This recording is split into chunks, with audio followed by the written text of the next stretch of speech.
आज आपण खूप झटपट आणि टेस्टी नाश्ता बनवणार आहोत।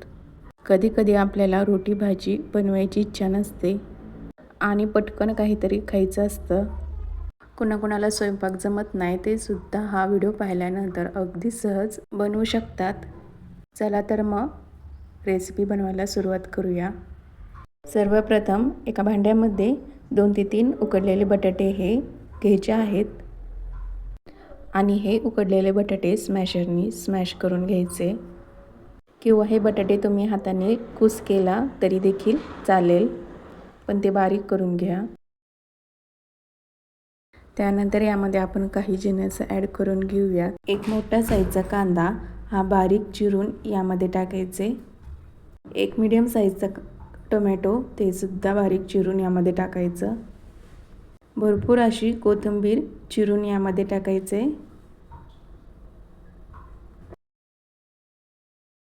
4 ते 5 हिरव्या मिरच्या बारीक चिरून यामध्ये टाकायचं।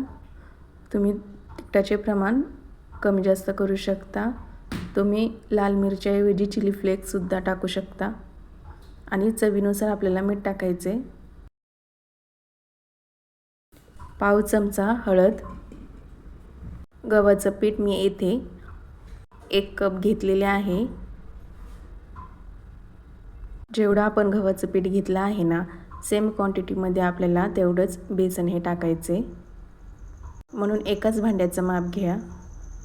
एका मोठ्या भांड्यामध्ये ते ट्रान्सफर करून घेते, कारण की ते चांगलं व्यवस्थित मिक्स व्हावं यासाठी, म्हणून घेताना मोठं भांडं घ्या आणि थोडं थोडं पाणी टाकून हे व्यवस्थित मिक्स करून घ्यायचे।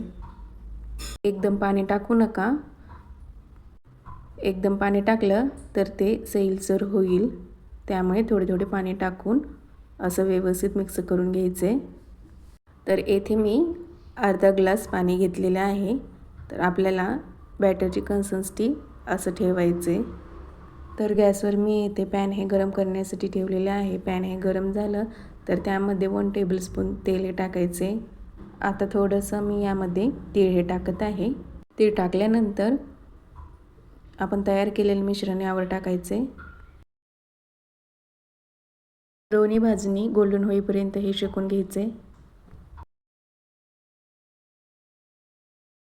वरची बाजू सुकली तर ते पलटी करून घ्यायचे। तर आपला झटपट आणि टेस्टी नाश्ता हा तयार आहे।